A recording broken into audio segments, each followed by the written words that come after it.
Make me earn it.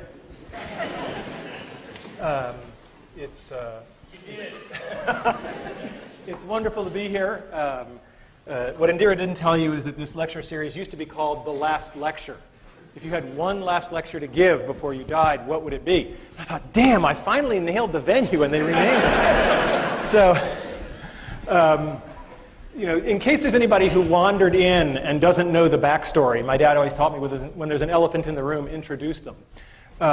If you look at my CAT scans, there are approximately 10 tumors in my liver, and the doctors told me 3 to 6 months of good health left. That was a month ago, so you can do the math. I have some of the best doctors in the world. So that is what it is. We can't change it, and we just have to decide how we're going to respond to that. We cannot change the cards we are dealt, just how we play the hand.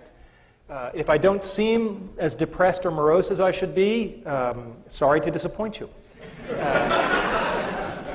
And I assure you, I am not in denial. It's not like I'm not aware of what's going on. My family, my 3 kids, my wife, we just decamped. We bought a lovely house in Chesapeake, Virginia, near Norfolk, and we're doing that because that's a better place for the family to be down the road.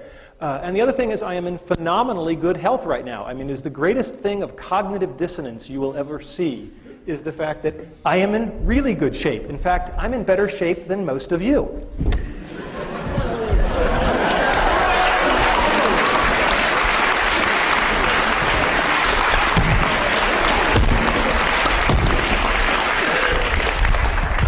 So anybody who wants to cry or pity me can come down and do a few of those, and then you may pity me.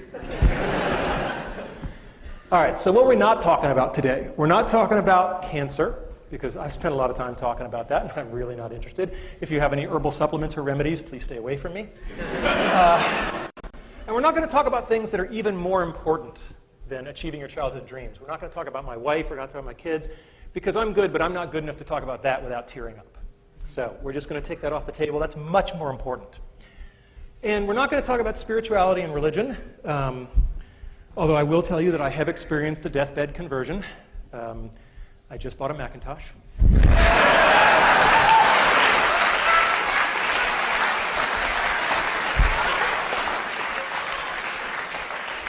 Now, I knew I'd get 9% of the audience with that, but...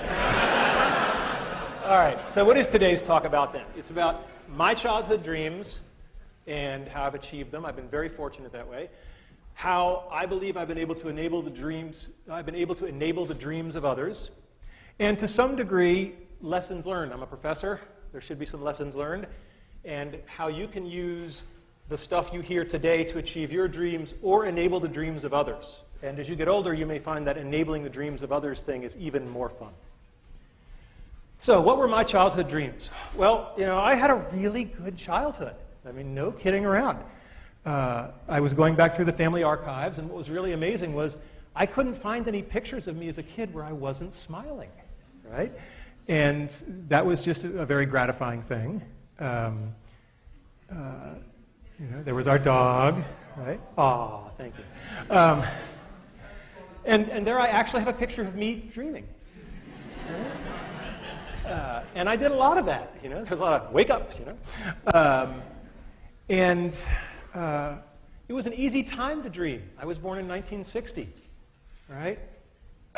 When you're 8 or 9 years old and you look at the TV set and men are landing on the moon, anything is possible. And that's something we should not lose sight of, is that the inspiration and the permission to dream is huge. So what were my childhood dreams? You may not agree with this list, but I was there. Being in zero gravity, playing in the National Football League, authoring an article in the World Book Encyclopedia. I guess you can tell the nerds early. Being Captain Kirk. Anybody here have that childhood dream? Not at CMU, no. I wanted to become one of the guys who won the big stuffed animals in the amusement park, and I wanted to be an Imagineer with Disney, right? These are not sorted in any particular order, although I think they do get harder, except for maybe the first one. Okay, so being in zero gravity. Now, it's important to have specific dreams. I did not dream of